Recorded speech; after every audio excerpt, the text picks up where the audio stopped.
বিসমিল্লাহির রহমানির রহিম। আসসালামু আলাইকুম। সুপ্রিয় ছাত্রছাত্রীবৃন্দ, সরকারি হরহাম কলেজ আয়োজিত অ্যাকাউন্টিংয়ের এই অনলাইন ক্লাসে তোমাদের স্বাগত জানাই। আজকে আমরা আলোচনা করব আয় ব্যবস্থাপনা। এই আলোচনায় থাকবে আয় ব্যবস্থাপনা কাকে বলে, এটার পদ্ধতি কী, আয় ব্যবস্থাপনা চিহ্নিতকরণ, আয়ের মসৃণতা, বিগবাদ কী, তারপরে আলোচনা করব যে আয় ব্যবস্থাপনার অন্যান্য নাম কী আছে, শেয়ার প্রতি আয় কীরকম হয়, শেয়ারের অন্যান্য বিভিন্ন কাঠামোতে শেয়ারের দাম কীরকম, ট্রেজারি স্টক কীভাবে আমরা লেনদেন করব, সংরক্ষিত মুনাফা কাকে বলে, এইসব নিয়ে আমরা কী করব আজকে আলোচনা করব। প্রথমে আমরা জানব যে আয় ব্যবস্থাপনা কাকে বলে। আয় ব্যবস্থাপনা হচ্ছে যে খরচ কমিয়ে রেভিনিউ বাড়ানোর জন্য হিসাবশাস্ত্রের নিয়মকানুন প্রয়োগের মাধ্যমে প্রতিষ্ঠানের নমনীয়তা, আইনগতভাবে আইনের জন্য ব্যবস্থাপনার যে সুবিধা প্রতিষ্ঠান গ্রহণ করে থাকে তাকে আয় ব্যবস্থাপনা বলে আর কি। ইনভেস্টপিডিয়া বলছে আয়ের ক্ষেত্রে মুদ্রাস্ফীতি হ্রাস করার জন্য স্টক অ্যানালাইসিস আর্নিংয়ের সম্ভাব্যতা যাচাই করাকে আয় ব্যবস্থাপনা বলে। আয় ব্যবস্থাপনার উদ্দেশ্য আছে 12টা। প্রথমটা হচ্ছে প্রতিষ্ঠানের খরচ কমানো, রেভিনিউ বাড়ানো, অর্থনৈতিকভাবে নমনীয় করা বা ফ্লেক্সিবল করা, সুনির্দিষ্ট আর্থিক বিবরণী তৈরি করা, প্রতিষ্ঠানের উৎপাদনশীলতা বৃদ্ধি করা, চুক্তিগত আউটকামসকে প্রভাবিত করা, প্রতিভাবে প্রাইভেট গেইন অর্জন করা, ঋণ চুক্তি পর্যালোচনা করা, ফিনান্সিয়াল স্টেটমেন্টের ট্রান্সপারেন্সি ব্যবস্থা করা, অ্যাকাউন্টিং রেশিওর বিভিন্ন লেভেলের জন্য আয় ব্যবস্থাপনা করতে হয়, ইনকাম স্মুথিংয়ের জন্য এটা করতে হয়। সর্বোপরি প্রতিষ্ঠানের আয় ব্যবস্থাপনাকে দৃঢ় করার জন্যই এটি করা লাগে। আয় ব্যবস্থাপনার পদ্ধতি আছে হলো তোমার 4টা। প্রথমটা হচ্ছে আয় মসৃণকরণ বা আয় ইনকাম স্মুথিং, হিসাব বিজ্ঞানের বিভিন্ন অনুপাত প্রয়োগকরণ বা অ্যাকাউন্টিং রেশিও প্রয়োগ করা, আর্থিক বিবরণী তৈরি করা, এবং লিফু মেথড আছে আরেকটা। তারপর আমাদের আয় ব্যবস্থাপনা যেটা, এটা আগে চিহ্নিত করতে হবে। ব্যক্তিগত বিনিয়োগকারীর জন্য কিছু অ্যাকাউন্টিংয়ের নিয়মকানুনের জটিলতা থাকায় আয় ব্যবস্থাপনা তাদের কাছে জটিল হলেও এটা কিন্তু জটিল না। তবে যে সমস্ত ফার্ম অ্যাকুরালের বিশাল সে সমস্ত ফার্মের আয় ব্যবস্থাপনা সক্রিয় থাকে, তারা অন্যরা এখানে আসতে চায় না। আর আমাদের যেটা জানতে হবে যে আয় ব্যবস্থাপনা মেন যেন অ্যাকুরাল ফার্ম মানে বকেয়া যারা লেনদেন করে তারা বেশি করে থাকে। আর আয় মসৃণতা আমরা জানবো এখন। নিট আয় মুদ্রাস্ফীতিকে হ্রাস করার প্রক্রিয়ার নাম হচ্ছে আয় মসৃণতা। ইনভেস্টেডিয়া বলছে গ্যাপের ইন্টারপ্রিটেশন অনুযায়ী সৃজনশীল হিসাব বিজ্ঞানে নির্ভরশীল না হয়ে আউটরাইট ফ্রড বা উন্মুক্ত প্রতারণা গঠন করাকে ইনকাম স্মুথিং বলে। তারপর আমরা জানবো বিগবাদ। কোনো কোম্পানিতে আয় বিবরণীতে ম্যানিপুলেশন কৌশল ব্যবহার করে কোম্পানির আর্নিংসকে দুর্বল বা খারাপ দেখানোর পদ্ধতির নাম হচ্ছে বিগবাদ। উইকিপিডিয়া বলছে big bath is a strategy of manipulating a company's income statement to make poor result even worse. অর্থাৎ এখানে খরচটা কী করা হয়। বিগবাদ হলো অ্যাকাউন্টিংয়ের একটা অন্যতম আয় ব্যবস্থাপনা কৌশল বা টেকনিক বা সম্পদ হ্রাস করে খরচকে কমানোর ভবিষ্যৎ কৌশল। এখন আয় মসৃণতা এবং প্রত্যাশিত আয়ের যে মডেল আছে সেটার জন্য কতগুলো আয় মসৃণতার জন্য কিছু একটা কারণ আছে। আয় মসৃণতা কেন করতে হয়, রিজনস অফ এটার কারণ আছে 8টা। প্রথমটা হচ্ছে কোনো কোম্পানির মূল্যকে ম্যাক্সিমাম অবস্থায় পৌঁছানোর জন্য আয়ের মসৃণতা করা হয়। কোম্পানি এবং প্রফিট স্তরকে মসৃণ করার মাধ্যমে ট্যাক্সের বোঝা কমানো যায়। শেয়ার মালিকদের প্রত্যাশিত আয়কে বৃদ্ধি করার জন্য আয়ের মসৃণতা করা হয়। আর্থিক বিবরণীতে স্থির আয় উপার্জনের জন্য আয়ের মসৃণতা করা হয়। আয়ের মসৃণতা করে ম্যানেজমেন্ট, এমপ্লয়ি এবং ইনভেস্টরদের মধ্যে সুসম্পর্ক তৈরি করা হয়। কোম্পানিকে প্রদত্ত সরকারি অনুদান সুষ্ঠু ও স্বাভাবিক বন্টনের জন্য আয়ের মসৃণতা পদ্ধতি অবলম্বন করা হয়। সর্বোপরি মসৃণ আয় দ্বারা প্রত্যাশিত নগদ প্রবাহ সৃষ্টি করে শেয়ার মালিকদের সন্তুষ্টি অর্জন করাই ইনকাম স্মুথিংয়ের অন্যতম প্রধান কারণ।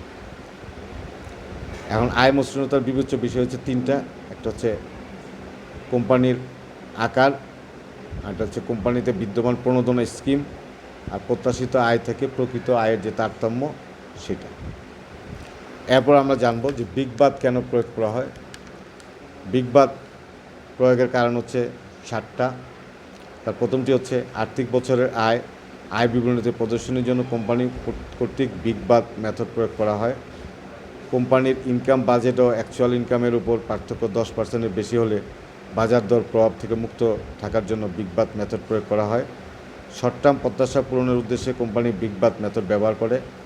কোম্পানি প্রতি হিসাবকালে মুনাফা হ্রাসের উদ্দেশ্যে ব্যবস্থাপনা কর্তৃক বিচক্ষণতা ও তাৎপর্যপূর্ণ প্রক্রিয়াকে সমন্বয় করার জন্য বিগ বাথ মডেল প্রয়োগ করা হয়। ব্যবসা প্রতিষ্ঠানে ফিনান্সিয়াল রিপোর্টিংয়ের ত্রুটি বিচ্যুতি রোধকল্পে বিগ বাথ মডেল প্রয়োগ করা হয়। ব্যবসার তুলনামূলক কম্পারেটিভ আর্থিক বিষয়গুলো প্রদর্শনের জন্য বিগ বাথ মডেল প্রয়োগ করা হয়। নেতিবাচক অবস্থাকে পরিত্যাগ করে ব্যবসার সুনাম অর্জনের জন্য বিগ বাথ মডেল প্রয়োগ করা হয়। এবং আয় মসৃণতা এবং বিগ বাথের মধ্যে কিন্তু পার্থক্য আছে। আয় মসৃণতা হচ্ছে ব্যবসা প্রতিষ্ঠানের আয় অর্জনের ক্ষেত্রে ফ্লাকচুয়েশন হ্রাস করাকে আয়ের মসৃণতা পদ্ধতি বলে।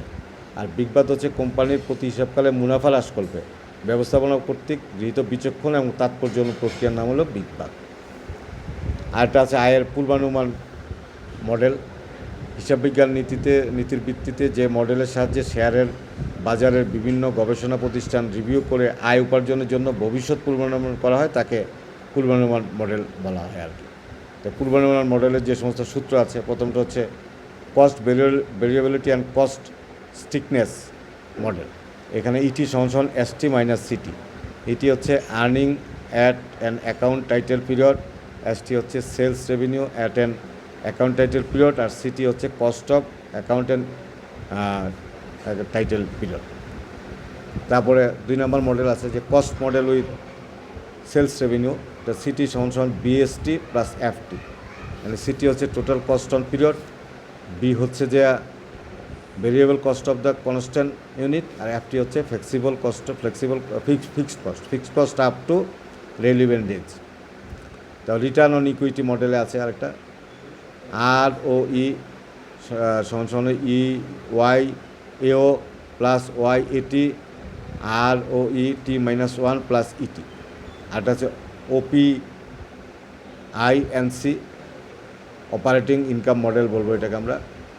সেটা হচ্ছে অপারেটিং ইনকাম মডেলের ফর্মুলা হচ্ছে আর ও ই টি সমান ইউ বিও প্লাস ইউ বি1 প্লাস ওপিন সিইটি প্লাস ইউ বি2 NOPT X T -1 plus summation T. আর ক্যাশ ফ্লো মডেলে করতে গেলে আর ও টি সমান ওয়াইসিও প্লাস ওয়াইসি1 প্লাস সিএফও টি -1 প্লাস ওয়াইসি2 প্লাস সামেশন টি। এই ফর্মুলাগুলো ব্যবহার করে আয়ের পূর্বানুমান করা যায় আর কি।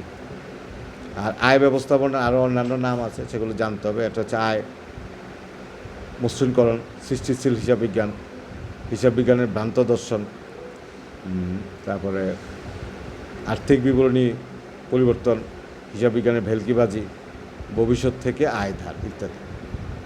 আর বাংলাদেশের ব্যবসায় প্রতিষ্ঠানে আয় ব্যবস্থা প্রয়োগের যে সমস্ত কারণ আছে তার 4টা কারণ আছে মেনলি। যে ব্যবসায়িক সমৃদ্ধি আনার জন্য আয় ব্যবস্থাপনা প্রয়োগ করা হয়, আয়কে সহজীকরণ করার জন্য আয় ব্যবস্থাপনা প্রয়োগ করা হয়, অ্যাকাউন্টিং হিসাবকে নমনীয় করার জন্য আয় ব্যবস্থাপনা প্রয়োগ করা হয়, দেশি প্রতিষ্ঠানের খরচ বা কস্ট কমানো এবং রেভিনিউ বাড়ানোর জন্য আর্নিং ম্যানেজমেন্ট প্রয়োগ করা হয়। তারপরে আমরা শেয়ার প্রতি আয় বুঝব। শেয়ার প্রতি আয় কথাতেই বোঝা যায় যে আমাদের যতগুলো শেয়ার আছে এই শেয়ারগুলোর আয় আমরা বাইর করতে চাইলে এটা আমাদের শেয়ারের সংখ্যা দিয়ে আমাদের সম্পদকে ভাগ করে আমরা শেয়ার প্রতি আয় পাবো। তো এইখানে শেয়ার প্রতি আয় আমাদের যেটা মাথায় রাখতে হবে, সাধারণ শেয়ার, অগ্রাধিকার শেয়ার, ঋণপত্র এবং দীর্ঘমেয়াদী ব্যাংক ঋণকে আমাদের মাথায় রাখতে হবে আর কি। শেয়ার প্রতি আয় বের করার জন্য আমাদের যে ফর্মুলাটা সেটা হচ্ছে ইপিএস সমান EBIT minus I into 1 - TR minus PD. EBIT হচ্ছে earning before interest and taxes, I হচ্ছে ইন্টারেস্ট অন বন্ড, টিআর হচ্ছে ট্যাক্স রেট, আর পিডি হচ্ছে প্রেফারেন্স ডিভিডেন্ড। এই ফর্মুলা দিয়েও কী করা যাবে, শেয়ার প্রতি আয় নির্ণয় করা যাবে। তারপরে সাধারণ ও জটিল মূলধন কাঠামো থাকে। তো সাধারণ জটিল যে মূলধন কাঠামো থাকলে সেখানে আমার শেয়ার প্রতি আয় কিন্তু গণনা করতে হবে এবং সেই জায়গায় যে কার কতটুকু শেয়ার আমরা রাখবো, কতটুকু ঋণ রাখবো, কতটুকু শেয়ার রাখবো, এই জিনিসগুলো কিন্তু সেইখানে আমাদের কী করতে হবে, চিন্তা করতে হবে আর কি। তাহলে এখানে আমাদের কিন্তু এই চ্যাপ্টার থেকে অঙ্ক আসবে, সেই অঙ্কের জন্য তোমার যে জিনিসগুলো প্রয়োজন হবে, সেলস বাইর করতে বলতে পারে, তারপরে তোমার নাম্বার অফ শেয়ার বলতে বার করতে পারে, নাম্বার অফ ইপিএস বার করার প্রয়োজন হতে পারে, তারপর earning per share, rate of return on investment বাইর করে রাখতে পারে, তারপরে ইকুইটি ক্যাপিটাল বাইর করে রাখতে পারে, তারপরে তোমার আমাদের অনেক সময় ব্রেক ইভেন পয়েন্ট ওই জায়গায় লাগতে পারে। তো ব্রেক ইভেন পয়েন্ট কিন্তু সেলসে হয়, ইউনিটে হয়, টাকা হয়, তিনোটাতেই কিন্তু এগুলো আমার আসলে প্রয়োজন পড়বে। তাহলে এই সূত্রগুলো কিন্তু তোমার কী করে নিতে হবে, দেখে নিয়ে এটা কি, এবং এটা কিন্তু আমাদের ওই ফিনান্সের আমরা যে পড়ছি যে ফিনান্স, সেই ফিনান্সে কিন্তু আমাদের এই ইয়েগুলো আছে, যে প্রিন্সিপাল অফ ফিনান্সে আমরা পড়ে আসছিলাম, এগুলো সব প্রশ্নের উত্তর এই ফর্মুলাগুলো ওই জায়গায় আছে আর কি। তোমার দেখে নিবা, না থাকলে আমার কাছে জোগাড় করে নিবা আর কি। তাহলে এই চ্যাপ্টার যদি আমরা সামারি করি, তাহলে প্রথম হচ্ছে আয় ব্যবস্থাপনা, হচ্ছে যে খরচ কমিয়ে রেভিনিউ বাড়ানো হচ্ছে আয় ব্যবস্থাপনা। আর তিনটি উদ্দেশ্যে আয় ব্যবস্থাপনা করা হয়। আর আয় ব্যবস্থাপনার আয় মসৃণকরণ হচ্ছে আরেকটা পদ্ধতি। আর লিফো পদ্ধতি হচ্ছে last in first out method ব্যবহার করে আয় বৃদ্ধি করা, অর্থাৎ যেটা শেষে আসবে ওইটাকে আমরা কী করব, আগে ছেড়ে দিব আর। আর বিগবাদ হচ্ছে যে অ্যাকাউন্টিংয়ের কৌশল, যেখানে সম্পদ বা খরচ হ্রাস করে খরচকে কমায় দেখা, সম্পদ কমায় খরচকে কমায় দেখানোর একটা পদ্ধতি আর কি।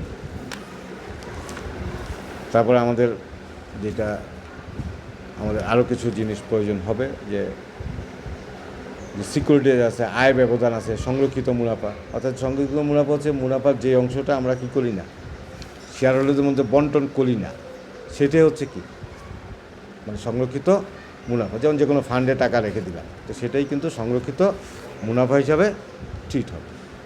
আজকের আলাপ এই পর্যন্ত। আশা করি তোমরা এই আলোচনা থেকে উপকৃত হবে। তারপর কোনো সমস্যা থাকলে আমার সাথে আলাপ করে সলভ করে নিবা। সবাই ভালো থাকো। আসসালামু আলাইকুম।